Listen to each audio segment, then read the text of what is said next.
বিসমিল্লাহির রহমানির রহিম। আসসালামু আলাইকুম। দেশপ্রেমিক বাংলাদেশি যে যেখানে আছেন, বিশেষ করে বাংলাদেশে সংগ্রামরত ছাত্রছাত্রী এবং দেশপ্রেমিক বাংলাদেশিদের জন্য অত্যন্ত গুরুত্বপূর্ণ কিছু তথ্য নিয়ে আমি এলাম। আমি এইমাত্র খবর পেলাম যে বাংলাদেশ সশস্ত্র বাহিনী কারফিউ জারি করেছে।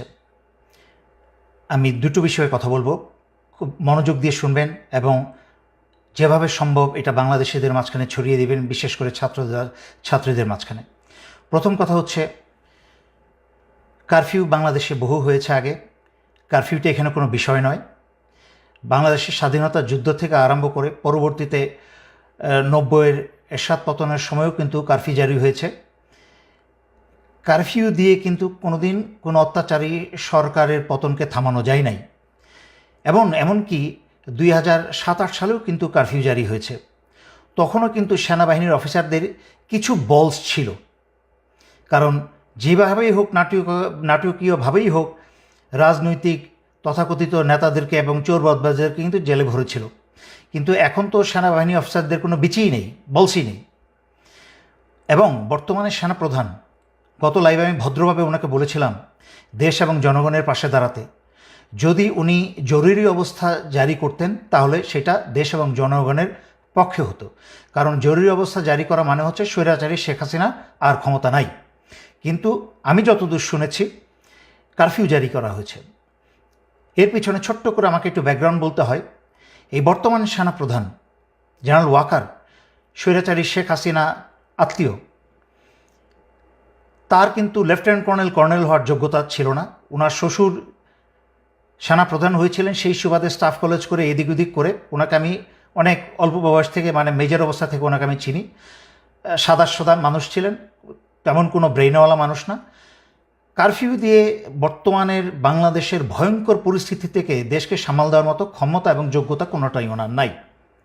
আমি অবাক হচ্ছি যে ওনার সেই যোগ্যতা না থাকতে পারে, কিন্তু বাংলাদেশের অন্যান্য ডিভিশন কমান্ডার এবং জেনারেল যারা আছেন তাদেরকে তো বেশিরভাগই আমি চিনি। ওনারা কি করছেন? ওনারা কি আঙুল চুষছেন? ওনাদের অনেকেই তো আমি জানি যে প্রফেশনাল মেরিট আছে, যোগ্যতা আছে।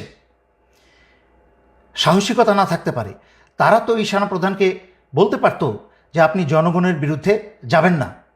কিন্তু যেই জিনিসটার আমি ভয় পাচ্ছিলাম সেটাই হলো। আমি জানতাম যে স্বৈরাচারী শেখ হাসিনার সর্বশেষ শয়তানি হবে দেশে একটা গৃহযুদ্ধ লাগিয়ে দিয়ে যেতে। সে পালানোর আগে দেশে একটা গৃহযুদ্ধ লাগিয়ে দিয়ে যাবে, এবং এই গৃহযুদ্ধে করবে কি, সশস্ত্র বাহিনীকে জনগণের শত্রু বানিয়ে দিয়ে যাবে। দেশে যেন জনগণ এবং সশস্ত্র বাহিনী ইউনিফর্ম এবং জনগণের মাঝখানে রক্তারক্তি হয়, এবং এই সুযোগে স্বৈরাচারী শেখ হাসিনা তার দলবল নিয়ে পালাতে পারে। তার চেয়েও ভয়ঙ্কর অবস্থা হচ্ছে যে আমি অত্যন্ত বিশ্বস্ত সূত্রে খবর পেলাম যে ভারতের বাংলাদেশে শতখানিকের উপরে কিলার ঢুকিয়েছে। ঠিক যেভাবে বিডিআর হত্যার সময় বাংলাদেশে প্রবেশ করানো হয়েছিল, সেইভাবে বাংলাদেশে রয়ের কিলারদেরকে প্রবেশ করানো হয়েছে।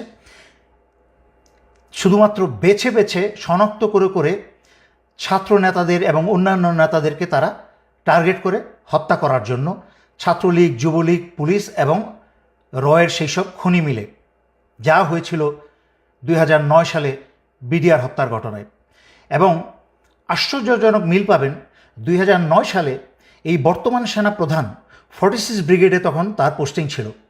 তাকে আদেশ করা হয়েছিল বিডিআর 1 নম্বর গেটটাকে অস্ত্র লাগিয়ে গেটটাকে উড়িয়ে দেওয়া, যেন সেখান থেকে সেই গেটের মাধ্যমে সেনাবাহিনী ঢুকে অপারেশন চালিয়ে বিদ্রোহীদের দমন করতে পারে এবং সেনা অফিসারদেরকে উদ্ধার করতে পারে। কিন্তু যখন এই জেনারেল ওয়াকার তখন অস্ত্র তাক করা এবং নিশানা করা সব কিছু প্রস্তুত হয়ে গিয়েছিল, হঠাৎ করে একটা ফোন আসে। সেই ফোনটা আর কেউ না, অবসরপ্রাপ্ত জেনারেল তারেক সিদ্দিকীর কাছ থেকে সেই ফোনটা আসে। তাকে বলা হয় অস্ত্র গুটিয়ে নিয়ে সেনানিবাসে ফেরত যেতে। তখনই সে সেনাপ্রধান কারোর আদেশ শুনে নাই, সেনানী বাহিনীর কোনো আদেশ শুনে নাই। সে জেনারেল তারেক সিদ্দিকী সরাসরি আদেশ শুনে চেইন অফ কমান্ড ভঙ্গ করে সে জেনারেল তারেক সিদ্দিকীর আদেশ শুনে অস্ত্র গুটিয়ে সেনানিবাসে চলে যায়, যার ফলে 57 জন সেনাবাহিনীর অফিসারদেরকে ভারতের এবং আওয়ামী লীগ মিলে হত্যা করতে সুযোগ করে দেওয়া হয়। সেই একই কাজ এই জেনারেল ওয়াকার আবারও করছে। ভারতের রকে যুবলীগ এবং ছাত্রলীগ এবং গোপালী পুলিশদেরকে ব্যবস্থা করে দিচ্ছে বাংলাদেশের মেধাবী ছাত্রদের এবং বাংলাদেশের অন্যান্য আন্দোলনরত যারা চিহ্নিত ছাত্রছাত্রী তাদেরকে হত্যা করার জন্য। আমি সেনাবাহিনীর সকল সদস্যের উদ্দেশ্যে বলছি, প্রথমেই সেনাবাহিনীর সদস্যের উদ্দেশ্যে বলছি, তারপরে বলবো জনগণের উদ্দেশ্যে। সেনাবাহিনীর সকল সদস্যের উদ্দেশ্যে বলছি, আপনারা দয়া করে ভুলেও এই ফাঁদে পা দিবেন না। আপনারা আদেশ অমান্য করুন, কারণ আপনাদেরকে সারা দুনিয়ার সামনে জনগণের শত্রু বানানো হচ্ছে। রয়ের কিলাররা বাংলাদেশ সেনাবাহিনীর ইউনিফর্ম পরে যেইভাবে বিডিআর হত্যার সময় ভারতের রয়ের কিলাররা বিডিআর ইউনিফর্ম পরে বাংলাদেশ সেনাবাহিনীর 57 জন অফিসার হত্যা করেছিল, ঠিক একইভাবে রয়ের কিলাররা বাংলাদেশ সেনাবাহিনীর ইউনিফর্ম পরে বাংলাদেশের ছাত্র জনতা হত্যা করবে। হাসিনা যেন এবং ভারত যেন তার দোষ বাংলাদেশ সশস্ত্র বাহিনীর উপর চাপাতে পারে। এর কারণ আমি অনেক লাইভে আগে ব্যাখ্যা করেছি। স্বৈরাচারী শেখ হাসিনা রাজনীতিতে এসেই ছিল তার বাবা এবং পরিবারের হত্যার প্রতিশোধ নিতে, এবং সংবাদ মাধ্যমে এবং জনগণের সামনে বহু মানুষকে সাক্ষী রেখে, বিবিসিকে সাক্ষী রেখে সে বলেছিল যে রাজনীতিতে ফিরেই এসেছে তার পরিবারের হত্যার প্রতিশোধ নিতে এবং সশস্ত্র বাহিনীকে, বিশেষ করে সেনাবাহিনীকে সে ধ্বংস করে ছাড়বে। তাই আমি আপনাদেরকে স্মরণ করিয়ে দিচ্ছি শয়তানের পথ থেকে দূরে ফিরে আসতে এবং নিজের বিবেককে কাজে লাগাতে, নিজের দেশের জনগণের উপরে নিজে তো দূরের কথা অন্য কাউকে অস্ত্র চালানোর সুযোগ দিবেন না। আপনারা কারফিউ থেকে জরুরি অবস্থায় ফিরে যান। সেনাপ্রধানকে প্রয়োজন আপনারা অস্ত্র ধরে বসেন। আপনারা কেউ এই কারফিউতে যাবেন না। আপনারা ক্ষমতা হাতে নিয়ে নিন, দেশের দায়ভার আপনারা ক্ষমতাভার হাতে নিয়ে নিন, যেন বাংলাদেশের জনগণকে কেউ হত্যা করতে না পারে। আমি আবারও স্মরণ করিয়ে দিচ্ছি, ভারত এবং আওয়ামী লীগ তথা শেখ হাসিনা মিলে জনগণকে হত্যা করে সেই দায়ভার আপনাদের উপর আজীবনের জন্য চাপিয়ে দিবে। সর্বশেষে বাংলাদেশ সশস্ত্র বাহিনীকে পঙ্গু করে ধ্বংস করে দিয়ে যাবে সে যাবার আগে। আর জনগণের উদ্দেশ্যে বলছি, আপনারা কারফিউ জারি করার পরে সংঘবদ্ধভাবে সবাই যার যার এলাকায় একটা শক্তিশালী অবস্থানে যাবেন। কোনো অপরিচিত মানুষকে আপনাদের মাঝখানে প্রবেশ করতে দিবেন না। যখনই কোনো অপরিচিত ব্যক্তি আপনাদের দিকে অগ্রসর হবে, যেহেতু কারফিউ জারি করা হয়েছে, আপনার উন্মুক্ত রাস্তাঘাটে থাকার কথা না, কিন্তু কারোর আপনার ঘরে ঘরে অফিসে আদালতে যাওয়ার কথা না। যদি কেউ আপনাদের ঘরে অফিসে আদালতে অনুপ্রবেশ করার চেষ্টা করে, আপনাদের হাতে পাথর, ইট, অস্ত্র, আগুন, তেল যা আছে তাদেরকে ছুঁড়ে মারবেন, কিন্তু তাদের কাউকে আপনাদের কাছে আসতে দিবেন না। বাংলাদেশ একটা ভয়ঙ্কর সময় অতিবাহিত করছে। আমরা অতীতে এরকম ভয়ঙ্কর সময় অতিবাহিত করেছি।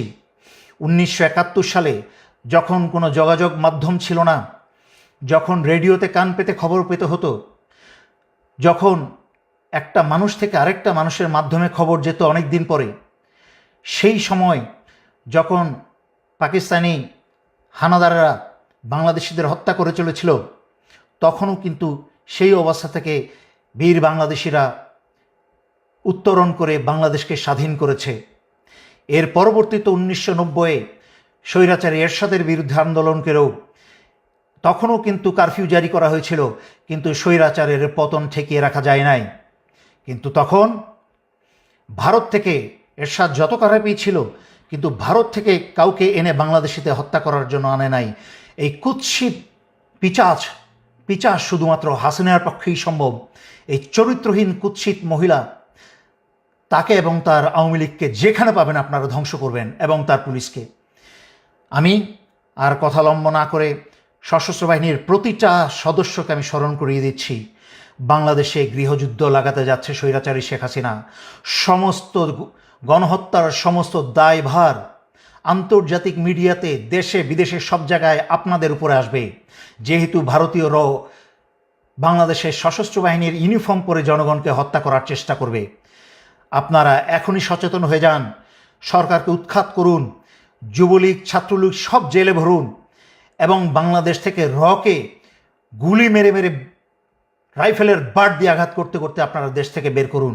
দেশের সার্বভৌমত্ব এবং স্বাধীনতা এবং অধিকার আবার বুঝে নিন। দেশের জনগণ ভয় পাবেন না।